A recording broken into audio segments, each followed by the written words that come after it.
এমন আগুন যা দুনিয়ার আগুন থেকে ৭০ গুণ বেশি তীব্র হবে। মানুষ তাতে জ্বলে পুড়ে যন্ত্রণায় ছটফট করবে, কিন্তু মৃত্যু ঘটবে না। সেখানে এমন ভয়ঙ্কর ঠান্ডা থাকবে যে মানুষ বরফের মতো জমে যাবে। সেখানে খাবার হিসেবে দেওয়া হবে কাঁটাযুক্ত বিষাক্ত জাক্কুম ফল, যা খেয়ে মানুষ যন্ত্রণায় ছটফট করবে। গ্লাস দিয়ে তাদেরকে পান করানো হবে ফুটন্ত পানি, দুর্গন্ধযুক্ত রক্ত ও পুজ। হ্যাঁ বন্ধু, এটা সেই ভয়াবহ জাহান্নাম যা প্রতিটি অপরাধীকে ফেস করতে হবে। আসুন এই ভিডিওতে সেই জাহান্নামের শুরু থেকে শেষ পর্যন্ত গল্প শুনে আসি, যার প্রতিটি কথা কোরআন ও হাদিস থেকে নেওয়া, কিন্তু দৃশ্যগুলো আর্টিফিশিয়াল ইন্টেলিজেন্সের সূক্ষ্ম কল্পনা শক্তির তৈরি। ইসরাফিল আলাইহিসসালাম প্রথমবারের মতো একটা দীর্ঘ গভীর শ্বাস নিলেন, তারপর ঠোঁট ছুঁয়ে দিলেন শিঙায়। অতল গহ্বর থেকে উঠে এলো শিঙার শব্দ, ভয়াবহ হাড় কাঁপানো শব্দ। প্রথমে তাতে কেঁপে উঠল মক্কা আল মুকাররামা, তারপর সেই ঢেউ ছড়িয়ে পড়ল মদিনা আল মুনাওয়ারাতে, আবৃত করল মসজিদে নববীর প্রতিটি ইট, প্রতিটি স্তম্ভ। কাঁপল ইস্তাম্বুল, দুলে উঠল ঐতিহাসিক আয়া সোফিয়া। লন্ডনে থেমে গেল বিগ বেনের সময়। নিউ ইয়র্কের আকাশচম্বী দালানগুলো গর্জে উঠল ভয়ের কম্পনে। টোকিওতে যন্ত্রপাতি ছিন্ন ভিন্ন হয়ে পড়ল। একই মুহূর্তে গোটা পৃথিবীর প্রতিটি প্রান্তে ছড়িয়ে পড়ল সেই বিকট শব্দ। আকাশের তারারা একে একে নিভে যেতে লাগল। সেই দীপ্তিমান সূর্য ডুবে গেল অদৃশ্য অন্ধকারে, আর চাঁদ ভেঙে টুকরো টুকরো হয়ে গেল আকাশের বুকে। মুহূর্তেই সমগ্র মহাবিশ্ব এক বিশাল কবরস্থানে রূপ নিল। নেমে এলো নীরব নিস্তব্ধতা।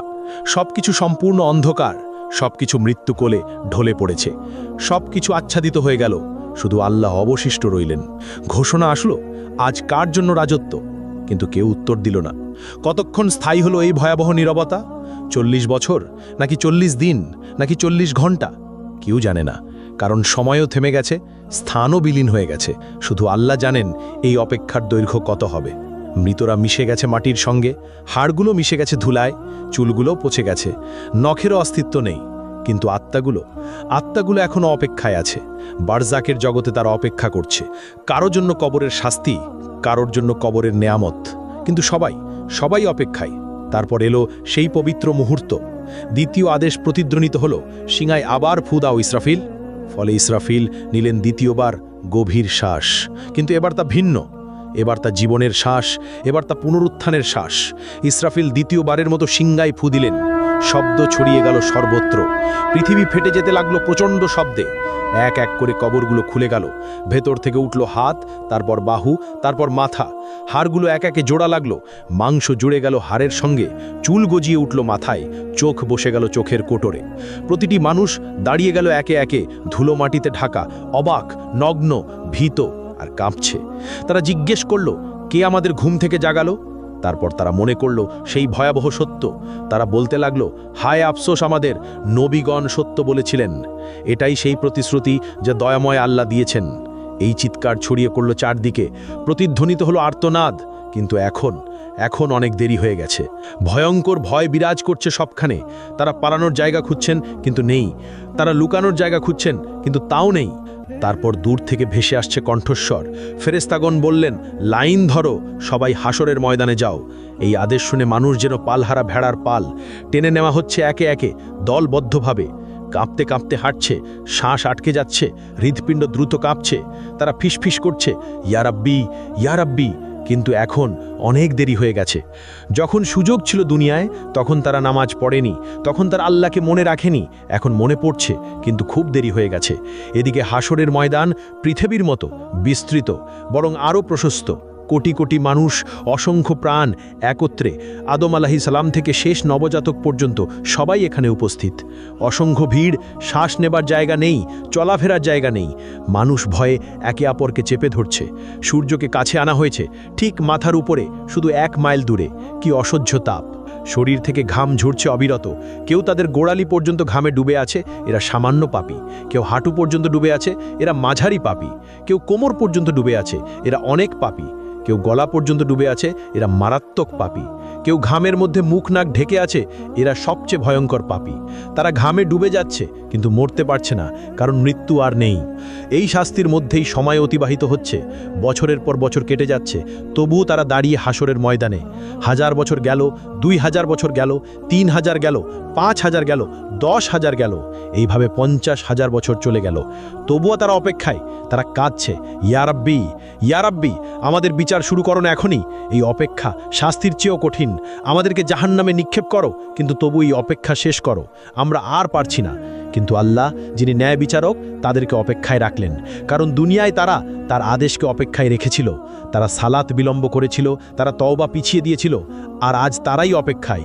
এমন সময় জাহান্নামের আগমন। হঠাৎ দূর থেকে একটা ভয়ঙ্কর শব্দ ভেসে এলো, যেন 1000 আগ্নেয়গিরি বিস্ফোরিত হচ্ছে, যেন লক্ষ ভূমিকম্প একসঙ্গে ঘটছে। শব্দ ক্রমশ তাদের কাছে আসছে, মানুষ কানে আঙ্গুল দিচ্ছে, কিন্তু কোনো লাভ নেই। শব্দ তাদের হাড় কাঁপিয়ে দিচ্ছে, অস্থিমজ্জায় ঢুকে যাচ্ছে। তারপর দূর থেকে দেখা দিল জাহান্নাম, ভয়ঙ্কর জাহান্নাম, 70,000 শৃঙ্খল দিয়ে বাঁধা। প্রত্যেক শৃঙ্খলে 70,000 ফেরেস্তা টেনে আনছে। জাহান্নাম যেন জীবন্ত দানব, রাগান্বিত, ক্ষুধার্ত আর বুনো। মানুষকে দেখে সে আরও দ্রুত ছুটতে চায়। শৃঙ্খল টেনে ধরে আছে ফেরেস্তারা অত্যন্ত কষ্টে। জাহান্নাম গর্জে উঠছে, সে মানুষকে কেতে চায়। যখন হাসরের মাঠের দিকে আসে, তার ক্রোধ আর ধরে রাখা যায় না। হঠাৎ ভেতর থেকে বের হলো এক বিশাল অগ্নিপিণ্ড, একটি মোটো পাহাড়ের মতো আকারের জ্বলন্ত দাউ দাউ করা আগুন। বিদ্যুতের গতিতে হাসরের মাঠের দিকে ছুটে এলো, কয়েক সেকেন্ডের মধ্যে মানুষের কাছে পৌঁছে গেল। সেই আগুন দেখে মানুষ পাগল হয়ে গেল, তারা দৌড়াতে লাগলো, কিন্তু কোথায়? সেই জায়গা তো নেই। যেদিকে দৌড়াচ্ছে আগুন ওখানেই, যেদিকে তাকাচ্ছে আগুন সেখানেই। তারা লুকিয়ে যাবার জায়গা খুঁজছেন, নিজেদের মাটিতে ছুঁড়ে ফেলছেন, কিন্তু আগুন থেমে নেই, এগিয়ে আসছেই অবিরত। মাত্র কয়েক সেকেন্ড বাকি, এর মধ্যেই এটি পুড়িয়ে ফেলবে সমগ্র হাসরের ময়দান। কোটি কোটি মানুষ ছাই হয়ে যাবে। কিন্তু সেই শেষ মুহূর্তে আসমান থেকে নূরের ঝলক নিয়ে আসবেন জিব্রাইল আলাইহিসসালাম। তার হাতে একটি ছোট পাত্র, ভেতরে স্বচ্ছ এক তরল পানি। তিনি সেই তরল ঢেলে দিলেন সেই বিশাল অগ্নিখণ্ডের ওপর। সঙ্গে সঙ্গে উঠল ঘন বাষ্প। আগুন তাৎক্ষণিক নিভে গেল, ফলে বরফ শীতল এক পাথরে পরিণত হল। কোটি কোটি মানুষ একই মুহূর্তে গভীর শ্বাস নিল, যেন তারা বেঁচে গেল। কিন্তু এটি শেষ রক্ষে ছিল না। মানুষ হতবাক হয়ে জিজ্ঞেস করল, ওটা কি তরল পানি ছিল? কিভাবে এত ভীতিকর আগুন নিভে গেল? তখন জিব্রাইল আলাইহিসসালাম বললেন, ওটা ছিল তোমাদের চোখের জল। দুনিয়ায় যে চোখের জল তোমরা ফেলেছিলে, রাতের বেলায় সালাতে কাঁদতে কাঁদতে, আল্লাহর ভয়ে, তার ভালোবাসায়, নিজের গুনাহের অনুশোচনায়, কুরআন পড়তে গিয়ে, আজান শুনতে গিয়ে, মায়ের বাবার জন্য দোয়া করতে গিয়ে, এটা সেই পবিত্র অশ্রু। এগুলোই এই আগুন নিভিয়েছে, তোমাদেরকে রক্ষা করেছে, কিন্তু তা কেবল অল্প সময়ের জন্য। তখন মুমিনরা আনন্দে কেঁদে বলল, আলহামদুলিল্লাহ, আলহামদুলিল্লাহ। আর কাফেররা ভয়ে কাঁপবে আরও বেশি, কারণ তাদের কোনো অশ্রু নেই, ফলে তাদের রক্ষাকারীও নেই। অতপর হিসাবের সময় এসে গেল। নাম ধরে ডাকা হচ্ছে একে একে। যার নাম ডাকা হয় সে কাঁপতে কাঁপতে আল্লাহর সামনে আসে। ভয়ে হৃৎপিণ্ড ফেটে যাওয়ার মতো অবস্থা, শ্বাস বন্ধ হয়ে আসে। মহান আল্লাহ তার হাতে দেন হিসাবের বই। এটাই জীবনের চূড়ান্ত সিদ্ধান্ত। যে সৎকর্ম করেছে তার বই ডান হাতে দেওয়া হয়। সে আনন্দে বলে ওঠে, নাও পড়ো আমার হিসাব। আমি নিশ্চিত ছিলাম আমাকে হিসেব দিতে হবে। আর যে মন্দ কর্ম করেছে তার বই দেওয়া হয় বাম হাতে পেছন দিক থেকে। সে উন্মাদ হয়ে চিৎকার করে ওঠে, হায় আফসুস, যদি আমাকে বইটা না দেওয়া হতো, যদি আমি আমার হিসেব না জানতাম। তখন মানুষ ভয়ে হতাশায় মিথ্যা বলল, ইয়া রব, আমি কিছুই করি নাই। ইয়া রব, আমি জানতাম না। ইয়া রব, আমি নির্দোষ। ইয়া রব, এটা আমার ছিল না, আমি খেয়াল করিনি। তখন আল্লাহ বললেন, মিথ্যা বলো না, তোমরা সত্য লুকাতে পারবে না। সবকিছু লেখা আছে, সবকিছু সংরক্ষিত আছে। তখন হঠাৎ মানুষের মুখ সিল করে দেওয়া হলো, কিন্তু মানুষের হাত কথা বলতে শুরু করলো। মুখ নেই, কিন্তু শব্দ আসে। ইয়া রব, এই হাতে সে টাকা চুরি করেছে। ইয়া রব, এই হাতে সে হারামে হাত দিয়েছে। ইয়া রব, এই হাতে সে জুলুম করেছে। পা সাক্ষ্য দিল, ইয়া রব, এই পা দিয়ে সে দৌড়ে গিয়েছে গুনাহের পথে। ইয়া রব, এই পা দিয়ে সে গিয়েছে জুলুমে। ইয়া রব, এই পা দিয়ে সে যায়নি মসজিদে। চোখ জানালো, ইয়া রব, এই চোখ দিয়ে সে হারামের দিকে তাকিয়েছে। ইয়া রব, এই চোখ দিয়ে সে নোংরা ছবি দেখেছে। কান বলে উঠল, ইয়া রব, এই কান দিয়ে সে হারাম শুনেছে। ইয়া রব, এই কান দিয়ে সে গীবত শুনেছে। জিভা বলে উঠল, ইয়া রব, এই জিভা দিয়ে সে মিথ্যা বলেছে। ইয়া রব, এই জিভা দিয়ে সে গীবত করেছে। ইয়া রব, এই জিভা দিয়ে সে গালাগাল করেছে। মানুষ হতবাক হয়ে গেল। নিজের অঙ্গ প্রত্যঙ্গই তাকে ধোঁকা দিচ্ছে। তারা আক্ষেপে নিজেদের চামড়াকে বলল, তোমরা কেন আমাদের বিরুদ্ধে সাক্ষ্য দিলে? তারা উত্তর দিল, আল্লাহ যিনি সব কিছুকে কথা বলান, তিনি আমাদেরও কথা বলালেন। এভাবে সত্য প্রকাশ হয়ে গেল পুরোপুরি। কিছুই আর গোপন থাকল না। সে আর মিথ্যা বলতে পারল না, সে আর অস্বীকার করতে পারল না, কারণ তার নিজের দেহ সাক্ষ্য দিয়েছে। অতপর প্রত্যেক কাজের ন্যায় বিচার হবে। অতি সামান্য ভালো কাজেরও প্রতিদান পাবে, অতি সামান্য মন্দ কাজেরও শাস্তি পাবে। কিছু বান্দাকে আল্লাহ ক্ষমা করলেন তার রহমতে, তার করুণায়, কিন্তু অধিকাংশ যাবে জাহান্নামে। আদম সন্তানের প্রতি ১,৯৯৯ জন যাবে জাহান্নামে। এভাবে হিসাব শেষ হলো। এবার আসলো বিচ্ছেদের সময়। মানুষকে লোহার শৃঙ্খল গলায়, হাতে, পায়ে দিয়ে ভেড়ার পালের মতো টেনে নেওয়া হচ্ছে জাহান্নামের দিকে। তারা কাঁদছে, মিনতি করে, ইয়া রব, আমাদের আরেকবার সুযোগ দাও, আমাদেরকে দুনিয়ায় ফিরিয়ে দাও, আমরা নিজেদের ঠিক করব, আমরা ভালো হয়ে যাব। কিন্তু না, অনেক দেরি হয়ে গেছে, আর এমন সুযোগ নেই। ফেরেশতারা তাদেরকে টেনে নিয়ে যাচ্ছে নিষ্ঠুরভাবে। চলো, এটাই তোমাদের জায়গা। অতপর জাহান্নামের উপর বিস্তৃত হলো একটা সেতু, চুলের মতো সূক্ষ্ম, তরোয়ালের মতো ধারালো। হ্যাঁ, এটাই সিরাত। তাদেরকে তা অতিক্রম করতেই হবে। কিন্তু কিভাবে? এমন সূক্ষ্ম সেতু পার হওয়া কি সম্ভব? মুমিনরা তাদের নূর নিয়ে যাবে, তাদের জন্য এটি হবে সমতল রাস্তার মতো, তারা সহজেই দৌড়ে পার হয়ে যাবে। কিন্তু মুনাফিকরা আটকে যাবে মাঝপথে, তাদের নূর নিভে যাবে, ফলে তারা অন্ধকারে পড়ে থাকবে। আর কাফেরদের কোনো নূর নেই, তারা এক পাও ফেলতে পারে না, তারা হোঁচট খায়, পড়ে যায়। বেশিরভাগ সিরাত পার হতে পারবে না। তারা হোঁচট খেয়ে জাহান্নামে পড়ে যায়, যেন ৭০ বছর ধরে পড়ে যাচ্ছে জাহান্নামের গহ্বরে। প্রতিটি পতন এক একটি চিৎকার, লক্ষ চিৎকার, কোটি কোটি চিৎকার। জাহান্নাম হা করে অপেক্ষা করছে ক্ষুধার্ত দানবের মতো। সে গিলে নিচ্ছে পতিতদের একের পর এক, একজন, দুজন, হাজারো, লাখো, কোটি, গিলে যাচ্ছে অবিরাম, কখনো ভরে না। আল্লাহ তখন জিজ্ঞেস করবেন, তুমি কি ভরে গেছো? জাহান্নাম বলল, আরও আছে কি? আমি এখনো ক্ষুধার্ত, আমি এখনো ভরি নাই। অতপর যখন পতিতরা জাহান্নামে প্রবেশ করে, তারা সম্মুখীন হয় এক ভয়ঙ্কর উত্তাপের। এই পৃথিবীর আগুনের তুলনায় ৭০ গুণ বেশি তাপ। তাদের চামড়া সঙ্গে সঙ্গে পুড়ে যায়, তারপর নতুন চামড়া আসে, আবার তা পুড়ে যায়। এভাবে চলছেই আছে। জাহান্নামের আগুন মানুষ ও পাথর দ্বারা জ্বালানি পেল, ফলে এটি অকল্পনীয় উত্তাপে জ্বলে উঠল। ফলে তাদের শুরু হলো তৃষ্ণা, ভয়ঙ্কর তৃষ্ণা। তারা পানি চাইবে, দেওয়া হবে, কিন্তু কেমন পানি? তাদের দেওয়া হবে ফুটন্ত পানি, যা তাদের অন্ত্র ছিঁড়ে ফেলবে। তাদের দেওয়া হবে পুজ পানি পান করতে, তারা তা গিলতে চাইবে, কিন্তু পারবে না। প্রতিটি দিক থেকে মৃত্যু তাদের কাছে আসবে, কিন্তু তারা মরবে না। তারা খাদ্য চাইবে, দেওয়া হবে, কিন্তু কেমন খাদ্য? তাদের খাদ্য হবে কেবল কাঁটাযুক্ত উদ্ভিদ। এটি এমন এক জাক্কুম বৃক্ষ, যা জাহান্নামের তলদেশ থেকে জন্মায়। এর ফল শয়তানের মাথার মতো। প্রতিটি গ্রাসে আরাম নয়, বরং ব্যথা আসে। তারা না চাইলেও জোর করে তা তাদের খাওয়ানো হবে। জাহান্নামের শাস্তি শুধু উত্তপ্ত আগুন নয়, এখানে আছে জামহারির, যা ততটাই কষ্টদায়ক ঠান্ডা যেমন আগুনের উত্তাপ। অসহনীয় গরম আর ঠান্ডা প্রমাণ করে যে জাহান্নামের যন্ত্রণা সব দিক থেকে ঘিরে রাখবে। এখন সবাই তাদের স্থান খুঁজে নিয়েছে। জান্নাতের মানুষ জান্নাতে, আর জাহান্নামের মানুষ জাহান্নামে। দরজাগুলো চিরতরে বন্ধ হয়ে গেছে, ভাগ্য নির্ধারিত হয়ে গেছে, চিরকালীন সময় শুরু হয়েছে, আর কোনো ফেরত নেই। জাহান্নামের মানুষ সেখানে চিরকাল থাকবে। চিরকাল, ট্রিলিয়ন বছর, কোয়াড্রিলিয়ন বছর, কখনো শেষ হবে না। জাহান্নামের ৭টি দরজা রয়েছে, অর্থাৎ ৭টি আলাদা স্তর, ৭টি আলাদা দরজা, ৭টি শাস্তি। ৭টি দরজা পাহাড়ের মতো বিশাল, একটির নিচে আরেকটি স্তূপ হয়ে আছে গভীরতর দিকে। ওই দরজাগুলোর আড়াল থেকে এক আলো জ্বলে ওঠে, যার হৃদয়ে ভয়ের সঞ্চার করে। এই দরজার প্রহরীর সামনেই থাকবে চোপ বজ্রের মতো, চেহারা কঠোরতায় খোদাই করা। জাহান্নাম সৃষ্টির দিন থেকে সে কখনো হাসেনি, অটল, নির্মম, প্রহরায় অবিচল। প্রতিটি দরজা ভিন্ন পাপীদের জন্য, প্রতিটি স্তরে আলাদা শাস্তি, কেউ হালকা, কেউ ভয়ঙ্কর। লোকেরা জাহান্নামের দারোয়ান মালিককে ডাকবে, হে মালিক, তোমার রবকে ডাকো, আমাদের জীবন শেষ করে দিক। কিন্তু মালিক উত্তর দেবে শুধু নীরবতায়। প্রথম দরজা আকাশ কাঁপানো গর্জনে খুলবে, এর উপর লেখা থাকবে জাহান্নাম। এই স্থান মুসলিমদের জন্য, যারা ঈমান এনেছিল কিন্তু গাফেল ছিল। ইমানদার যারা সালাত ছেড়েছিল, যারা বলতো পরে পড়ব, যারা মিথ্যাকে অভ্যাস বানিয়েছিল, যারা মানুষকে কষ্ট দিয়েছে, অন্যায় করেছে, মানুষের হক মেরেছে, যারা বলেছে আল্লাহ তো ক্ষমা করে দেবেন কিন্তু তাওবা করেনি, তারা যখন প্রবেশ করবে তখন তারা কেঁপে উঠবে, আমরা কি ইমানদার ছিলাম না? আমরা কি শাহাদা বলিনি? হ্যাঁ বলেছিল, কিন্তু এর দায়িত্ব পালন করেনি। এখানকার শাস্তি অস্থায়ী, যতদিন তাদের গুনাহ থাকবে ততদিন শাস্তি চলবে, তারপর তারা জান্নাতে যাবে। কিন্তু ততদিন পর্যন্ত প্রতিটি ছেড়ে দেওয়া সালাত সমান একটি আগুন, প্রতিটি মিথ্যা একটি শিখা, প্রতিটি গুনাহ একটি যন্ত্রণা। আর দ্বিতীয় দরজা খুলবে এক বুনো চিৎকারে, তার নাম লাজা, অর্থাৎ এমন শিখা যা গ্রাস করে।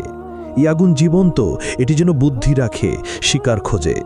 এটি খুঁজে নেয় তাদেরকে যারা ইসলামকে উপহাস করেছে, যারা কোরআনের আয়াত শুনে হেসেছে, যারা আজান শুনে উপেক্ষা করেছে, যারা মুসলমানদের নিয়ে ঠাট্টা করেছে। লাজা তাদেরকে আক্রমণ করবে, সাপের মতো লাফিয়ে পড়ে, সিংহের মতো মাংস ছিঁড়ে ফেলবে, হাড় ভাঙবে, আবার তা জুড়ে দিবে। কারণ এখানে ব্যথা এক অন্তহীন চক্র। আর তৃতীয় দরজা সাকার গভীর নীরবতায় খুলবে। সাকার হলো আগুন যা ধ্বংস করে। এখানে শাস্তি তাদের জন্য যারা ক্ষুধার্তকে দেখে বলেছে আমার সমস্যা নয়, যারা ইয়াতিমকে জেনেও ফিরেছে, যারা গরিবকে উপেক্ষা করেছে, যারা সাহায্য প্রার্থীকে ফেলে গেছে, যারা শুধু আরামে মগ্ন থেকেছে। তাদেরকে জিজ্ঞেস করা হবে, তোমাদেরকে এই সাকারে কি সে এনেছে? তারা উত্তর দেবে, আমরা নামাজ পড়তাম না, আমরা গরিবকে খাবার দিতাম না। এখন তারা ক্ষুধার্ত, কেউ খাবার দেয় না, তৃষ্ণার্থ, কেউ পানি দেয় না। যন্ত্রণা ফিরিয়ে আনে তাদের সেই দুনিয়ার নিষ্ঠুরতা।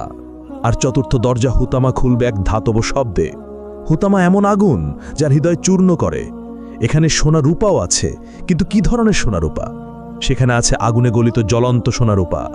যেসব ধনীরা ধন গণনা করত বারবার, যারা বলতো আর একটু চাই, যারা গরিবকে বিদ্রুপ করেছে, সম্পদকে উপাসনা করেছে, তাদের শাস্তি এখানেই হবে।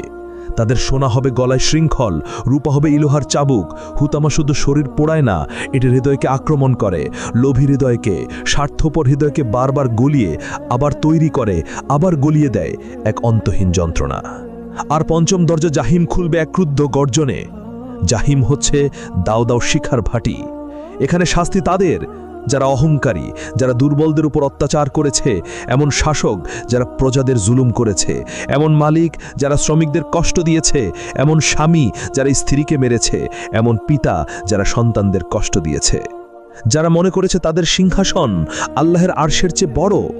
আর ষষ্ঠ দরজা সাইর খুলবে যুদ্ধের আর্তনাদে। সাইর হলো রাগান্বিত আগুন, যারা নবীদের সাথে শত্রুতা করেছে, যারা রক্তপাতের স্থপতি, যারা শান্তি নষ্ট করেছে। এক কথায় প্ররোচনাকারী, যুদ্ধবাজ, হত্যাকারীরা এখানেই থাকবে। এখানে প্রতিটি হাড় চিৎকার করবে, প্রতিটি শ্বাস কাঁচ গিলার মতো ব্যথা দিবে। তাদের অত্যাচারিতদের চিৎকার তাদের চারপাশে প্রতিধ্বনিত হবে। আর সপ্তম দরজা হাবিয়া খুলবে এক গভীর ক্রন্দনে। আল হাবিয়া অর্থ অন্তহীন অতল খাদ, সবচেয়ে গভীর অন্ধকার স্থান। এখানে প্রবেশ করবে মুনাফিকরা। এরা সবচেয়ে বিপজ্জনক পাপী, যারা জিহ্বায় বলেছে লা ইলাহা ইল্লাল্লাহ কিন্তু হৃদয়ে বিশ্বাস করেনি, যারা হৃদয়ে বিশ্বাসঘাতকতা করে, যারা ঈমানের মুখোশ পরে কিন্তু জীবনে ফাঁকা, যারা দ্বিমুখী আচরণ করে, যারা মুসলমানদের বিরুদ্ধে ষড়যন্ত্র করে, যারা প্রতারণা করে, যারা আনন্দ করে, ভাবে তারা পৃথিবী শাসন করছে, সেই মুনাফিকরা এখানেই থাকবে। এই হাবিয়াতে রয়েছে বিশেষ শাস্তি। সেখানে মুখোশ চিরতরে ছিঁড়ে ফেলা হবে, মিথ্যা উন্মোচিত হবে, সত্যিকারের মুখ প্রকাশিত হবে, এমনকি আগুনও কেঁপে উঠবে। কারণ মুনাফিকি হলো সবচেয়ে বিষাক্ত মিথ্যা, সবচেয়ে প্রাণঘাতী রোগ, সবচেয়ে বড় বিশ্বাসঘাতকতা। যারা এই হাবিয়াতে নিক্ষিপ্ত হবে তারা পড়তে থাকবে চিরকাল, কখনোই তলানিতে পৌঁছাতে পারবে না, কারণ মুনাফিকির কোনো শেষ নেই। প্রিয় বন্ধু, আপনি এই পর্যন্ত ভিডিওটি দেখেছেন, এই ভীতিকর দৃশ্যগুলো দেখেছেন, এই ভয়াবহ শাস্তিগুলো শুনেছেন। এখন সিদ্ধান্ত নেওয়ার সময়, আপনি কোন দলে থাকতে চান, জান্নাতে নাকি জাহান্নামে? এটা আপনার হাতে, এটা আপনার সিদ্ধান্ত। আপনার এখনো সময় আছে, আপনি এখনো শ্বাস নিচ্ছেন, আপনার এখনো সুযোগ আছে, আপনার হৃদয় এখনো ধুকপুক করছে, আপনার আত্মা এখনো জীবিত। তাওবার দরজা এখনো খোলা, কিন্তু কতদিন পর্যন্ত? আজ রাত পর্যন্ত, নাকি আগামীকাল পর্যন্ত, নাকি পরের সপ্তাহ পর্যন্ত? কেউ জানে না, শুধু আল্লাহ জানেন। সিংহে যে কোনো মুহূর্তে ফু দেওয়া যেতে পারে, যে কোনো শ্বাসে, যে কোনো সেকেন্ডে। ইসরাফিল অপেক্ষা করছে আল্লাহর আদেশের জন্য। আর আপনি এখনো গাফেল, এখনো খেলায় মেতে আছেন, এখনো বলছেন পরে করব, পরে সালাত পড়ব, পরে তাওবা করব, পরে নিজেকে ঠিক করব। কিন্তু সেই পরে যদি আর কখনো না আসে, যদি আজ রাতই হয় আপনার শেষ রাত, আপনি কি প্রস্তুত? সত্যি কি প্রস্তুত? এই ভিডিওটি শেয়ার করুন, আপনার প্রিয়জনদের সাথে শেয়ার করুন, কারণ জাহান্নাম বাস্তব। এখানে বলা প্রতিটি কথাই সত্য, সবই পবিত্র কুরআনে লেখা আছে।